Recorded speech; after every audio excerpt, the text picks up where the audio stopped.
Hello friends, मैं doctor Arvind Kumar. आप सभी का मेरे यूट्यूब चैनल पर स्वागत है। दोस्तों, आज हम बात करने वाले हैं रूमेटिक फीवर के बारे में। रूमेटिक फीवर क्यों होता है, कैसे होता है, इसके काजेस क्या होते हैं, सिम्टम्स क्या होते हैं, इसका ट्रीटमेंट क्या होगा, इन्वेस्टिगेशन कैसे करेंगे, डायग्नोसिस कैसे करेंगे, इसका ट्रीटमेंट क्या होता है, इन सब के बारे में आज हम वर्णन करेंगे, बताएंगे। तो दोस्तों, टाइम ना वेस्ट करके डायरेक्ट हम सीधे अपने लेक्चर पे आते हैं। रूमेटिक फीवर, इसके काजेज। रूमेटिक फीवर, इसको सामान्य भाषा में हम संदिग्ध ज्वर कहते हैं, जिससे यह पता चलता है कि ये संधियों में विकृति उत्पन्न होती है या इन्फेक्शन होता है, जिसके बाद ये फीवर आता है, जिसको संदिग्ध ज्वर या रूमेटिक फीवर कहते हैं।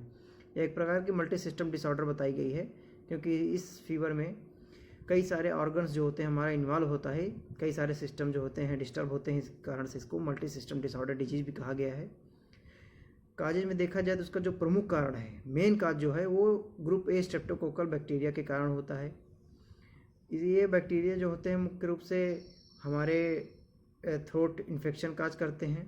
थ्रोट इन्फेक्शन अगर परमानेंट इसका जैसे हम ट्रीटमेंट सही से ट्रीटमेंट नहीं करते हैं या कई दिनों तक पड़ा रहता है, तो यह हमारे ब्लड के माध्यम से हमारे कनेक्टिव टिश्यू जैसे ब्रेन हो गया, हार्ट हो गया, हमारी जो जॉइंट्स होती हैं, उन सब में जाते हैं और वहाँ पे अपने एंटीजन को डेवलप करते हैं और फिर ये रूमेटिक फीवर उत्पन्न होता है। और इसके अतिरिक्त अनहाइजीनिक लिविंग कंडीशन जैसे हो गई, पुअर सैनिटाइजेशन हो गया, या इन्फेक्टेड पर्सन के पास रहने से हो गया, या स्ट्रेप्टोकोकल इन्फेक्शन किसी को हुआ हो और प्रॉपर ट्रीटमेंट उसका ना किया हो और वो कई दिनों तक परसिस्ट रहा हो या पूरी डोज न लिया हो, तो ये इन्फेक्शन बढ़ने का चांस होता है और फिर रूमेटिक फीवर होने की संभावना बढ़ जाती है। ये सारे काजेज बताए गए हैं। इसके अतिरिक्त बहुत सारे भी काज हैं, जैसे कि सीडेंटरी लाइफ स्टाइल हो गई, या अनहाइजेनिक फूड्स जो हमारे नहीं लिए जाते हैं, इन सब का प्रयोग करने से भी हो जाता है। काजेज हो गए। इसके बाद हम बात करेंगे इसके सिम्टम्स क्या होते हैं, साइन एंड सिम्टम्स। मतलब इस इन्फेक्शन के बाद हमारे शरीर में क्या क्या लक्षण उत्पन्न होते हैं, इसके बारे में बात करेंगे। तो इसको दो क्राइटेरिया में बांटा गया है, major criteria and minor criteria. Major criteria में देखा जाता है कि इसमें बहुत सारे लक्षण, जैसे कि कार्डाइटिस हो गई, आर्थरालजिया हो गई, पॉली आर्थरालजिया हो गई।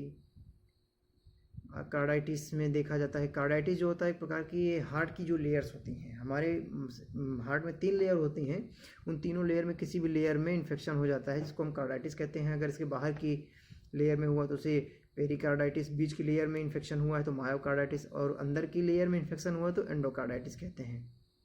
ये सारे लक्षण उत्पन्न होते हैं। इसके अतिरिक्त एरिथमिया उत्पन्न होती है, अर्थात शरीर पे हमारे लाल लाल छोटे छोटे रेड कलर के दाने उत्पन्न हो जाते हैं। सबक्यूटेनियस नोडुल उत्पन्न होते हैं। ये सारे लक्षण इसमें दिखाई देते हैं।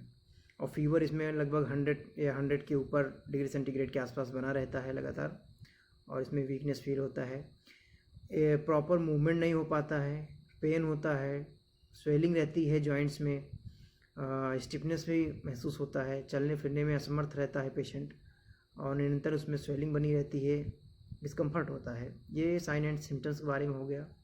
इसके बाद हम बात करेंगे इसका डायग्नोसिस कैसे करेंगे। डायग्नोसिस करने के लिए इसमें ब्लड की जांच की जाती है, जिसमें अगर कोई व्यक्ति रूमेटिक फीवर से ग्रसित रहेगा तो उसका CRP बढ़ा होगा, सी रिएक्टिव प्रोटीन बढ़ा मिलेगा।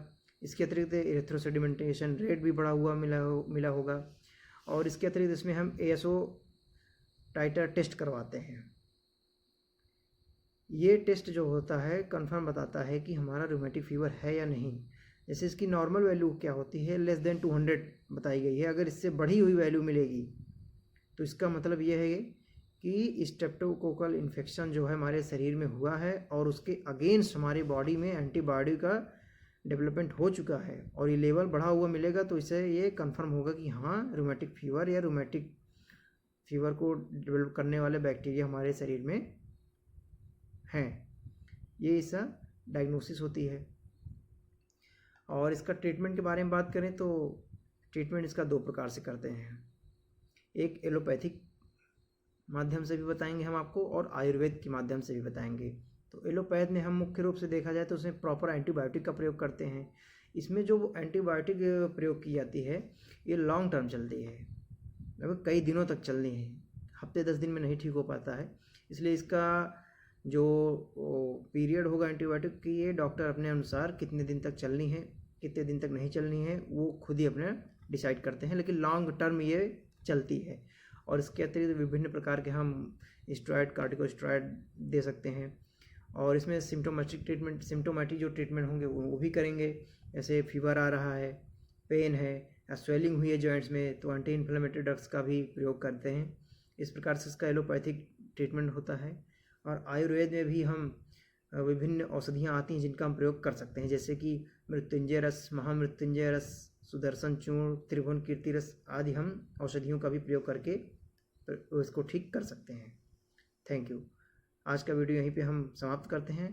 अगर आपको हमारा वीडियो पसंद आया हो तो प्लीज़ लाइक, सब्सक्राइब और शेयर जरूर करिएगा। धन्यवाद।